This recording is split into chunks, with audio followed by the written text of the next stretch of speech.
talking about the bias of the Seattle Times and their failure to call out the lies of my opponent.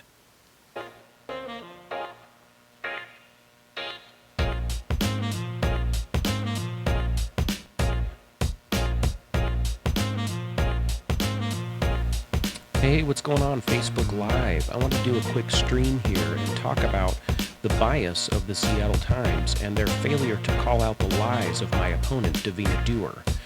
I thought this clip was really telling of their extreme bias over at the Seattle Times because they don't bother to call out the lies of my opponent, where she lies 1 minute and then literally a minute later she glosses over the truth about what happened at the ESD, the Employment Securities Division, where hundreds of millions of dollars was sent overseas to Nigerian fraudsters during the initial stay home, stay healthy order from Jay Inslee that forced thousands of Washingtonians out of work. And they had to rely on the Employment Securities Division and then ended up getting no money at all. And it's really a shame because, at one point in my interview, I misquoted the date of the controversial sex ed curriculum bill that was signed into law at 2 a.m. And 20 minutes later in the interview, a guy that I didn't even know was part of the interview chimes in, and he'd apparently been researching during that time, and he found out that I was wrong on the date and called me out on it, even though it had nothing to do with the topic we were talking about. And it's really kind of an inconsequential error that I had made. And so, but they didn't do any of that with her. They didn't call her out on her inconsistencies or any mistakes that she made. Meanwhile, they're calling me out for things that I tweeted in support of Sheriff Fortney and other things that I'd said in stump speeches. So I thought this was really telling, just a great illustration of the bias of the Seattle Times. Of course, we all know that they're biased, but it's also telling because of my opponent and her failure to, for any desire to hold anybody accountable in the department of the ESD. So I'm going to go ahead and play that clip for you right now, and you can see exactly what I'm talking about. Does the legislature have any role there calling for changes or different kinds of oversight? It's been a troubled department. It has been a troubled department.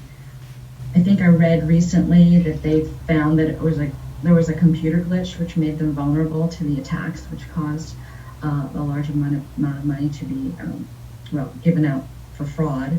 But we have recovered, I think, half of what we've lost so far. I'm not sure what the current numbers are. I think we need oversight. A lot of times state agencies have old technology, and I think we need to make sure that we're providing them the support that they need in order to run well. But this is kind of unprecedented. We had millions of people applying for unemployment all at one time, and we had to make a choice, or they had to make a choice. Do we get the money out, or do we have, what level of protection? So there was this balancing act between getting the money to people who needed it and also providing security around fraud. And found that there was a computer glitch which made them vulnerable. We had millions of people applying for unemployment all at one time, and we had to make a choice. There was a computer glitch. We had to make a choice, or they had to make a choice. Do we get the money out, or do we have, what level of protection? So there was this balancing act between getting the money to people who needed it and also providing security around fraud. And obviously, they're going to need to do a postmortem on those two separate issues and be better going forward. Okay. Adam? Yeah, regarding the ESD, the choice was not to get the money out. Obviously, we have people that haven't gotten any money now, tens of thousands of people. The choice that they made was laziness. They saw an influx of incoming claims due to the coronavirus shutdown, and they made a choice to relax security standards on the state website, and that's what resulted in this, to my understanding. It wasn't a glitch. It was a legitimate decision by somebody that was made to relax the security standards because they saw with the influx, they said with the current situation, we have this percentage of claims that get kicked back due to user error or something. And to my understanding, they relaxed the security standards on the ESD website to allow for a smoother process for people. And as a result, we have a lot of people who never even got paid. So that they thought they were making a good choice to relax standards. I think somebody needs to be fired for that, personally. I think that there should be action taken against whoever was responsible for that, and whoever's in charge of the ESD in general. There should be some termination going on. And I think we need to, one of the first things we could do is turn Jay Inslee's contact tracers into unemployment claims tracers, would be a good idea. And we don't need new government workers when many of our own citizens aren't getting paid. We need to figure out what's going on there first. So there you go. That's the clip, and I thought that was really a great illustration of the bias of the Seattle Times, and also a good clip of my opponent just telling an outright lie and then glossing over the truth a minute later. Later on in the interview, during our closing argument, she had said that her number one issue was the environment, and she says, if we're not going to talk about it now, then when? And I thought that it was odd because, we'd done all this talk about the current economic crisis and all the issues, and we have 71,000 Washingtonians that haven't received a paycheck. They haven't received any money from the ESD, and her number one issue is the environment.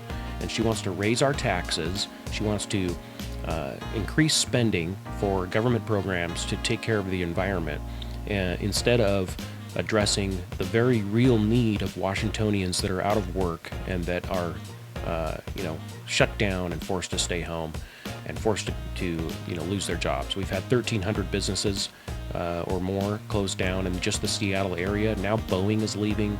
We've seen REI and some other stores close their flagship stores down in downtown, and the downtown district has become like a third world country. And I think it's really, really telling. I think it's a shame. I think we need to hold our state representatives accountable. I think we need to hold people in the ESD accountable, and there needs to be some serious repercussions for that decision. Somebody should be fired for that one. I think that this is the time to hold our state representatives accountable. We need to get out the vote. We need to get people out and vote. I don't have the $55,000 that my opponent has raised from special interest PACs and big businesses like Amazon. I'm not asking for your money. I'm asking for you to share this video, to share my Facebook page, like that Facebook page, because the more people that like it, the more people in my district are going to see my campaign Facebook page and get the word out. And so I'm counting on everybody out there to get out the vote. Don't forget to vote, and don't forget to tell your friends to vote. If you know somebody in the 1st Legislative District that can vote for me, please, please spread the word. Thanks for tuning in.